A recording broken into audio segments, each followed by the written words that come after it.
What's up guys, Rocket Scott back again. So I'm going to be changing the rear sprocket on the Grom. I'm not really going to call this a tutorial because I don't really know what I'm doing. I'm just kidding. I'm like 60% sure what I know what I'm doing. So anyways, I changed the chain and the front sprocket. I went from a 15 tooth to a 14 tooth front sprocket, and what that's going to do is it's going to take away a little top end, but it's going to give me more low end power and help the acceleration a little. So when you go down in the front, that's for acceleration. If you go up in the front, that's for top speed. But you got to kind of find a mixture because you don't want to kill too much top speed, but if you go too big, then you don't have the power anyways to carry it through, and you'll have slow acceleration. When you go up in the rear sprocket, that's going to do the same thing. There's more acceleration, less top speed. So I'm actually going up like 7 teeth in the rear. So that's going to kill a lot of top speed, but it's going to be awesome for doing wheelies and stunting it basically. Hopefully. We'll see. So yeah, let's get to it. I'll just kind of walk you through. I got another chain because going with a larger rear sprocket, obviously it's going to need more links in it, so it's not going to fit. So I got a longer chain. So yeah, we'll change the chain again and the rear sprocket.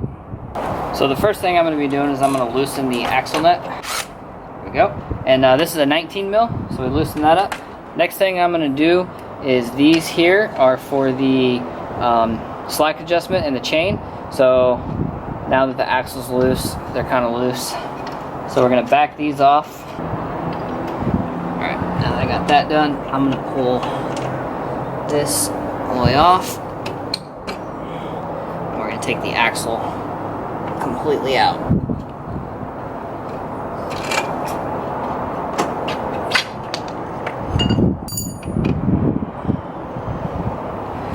So keep note, little spacer fell out. Keep note of where that actually goes, like which side, because that needs to go back in on the same side. You can slip that off.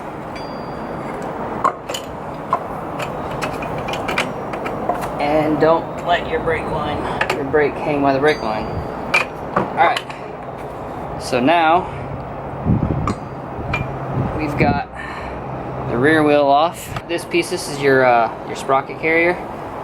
As you can see, there's another spacer inside of there where the bearings are, and you got these little rubber pieces. Make sure you know where these go. The sprocket carrier, as you can see, you got 1, 2, 3, 4 nuts there.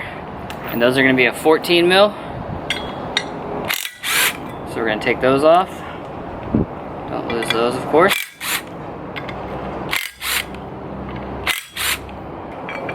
And that's going to allow our sprocket to come right off. Alright, so I got the new sprocket. I got a Vortex sprocket. I ordered it from motorsport.com. Alright, there's the new sprocket. There's the old sprocket. You see the size difference. The machined surface, you can see one side's machined, the other side has got kind of indentation for the nuts. Make sure that machined surface goes flat against it like so. Alright, so I'm going to put the nuts back on.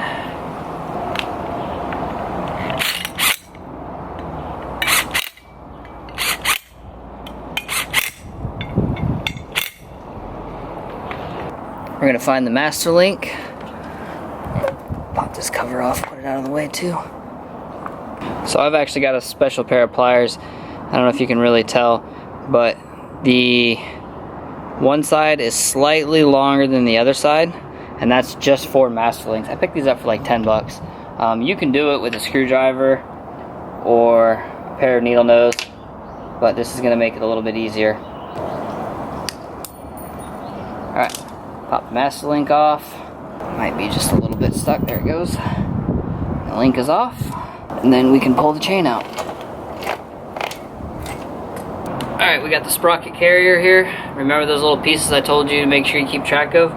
One slides in there, like so. And that sets on top of the bearing there. And these little pieces set in between your little rubber pieces. So make sure those are all lined up. sitting in there properly. You'll know because it'll sit down and it doesn't go right otherwise. Alright, so make sure your sprocket carrier doesn't fall off.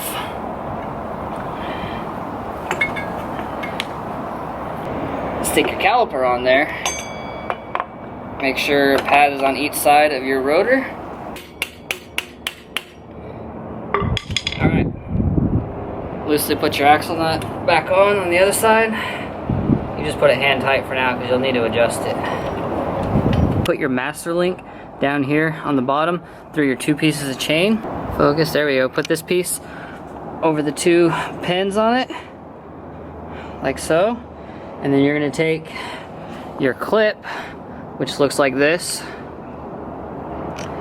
and you're gonna wanna put it, if the chain link and the master link is on the bottom, you're gonna wanna put it facing forward. That way, when it rotates up, it can't catch on anything and come undone.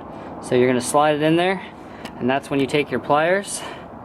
And like I said, you can buy these at any motorcycle shop or on Amazon. They're cheap, but I got special pliers.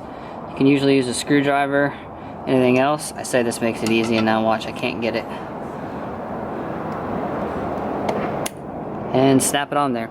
So I should note that that master link is reusable. However, I always replace it because most of the time a chain comes with it.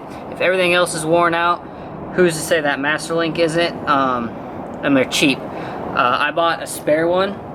I always have 3 or 4 laying around. I think I pay 180 yen, which comes out to like $1.50. Pull some of that slack out. Now you want it to have a little slack, but you don't want it too tight, but you definitely don't want it slapping all around. So you're gonna kind of pull it where it needs to go, and you're gonna tighten your adjusters back up to hold them in place.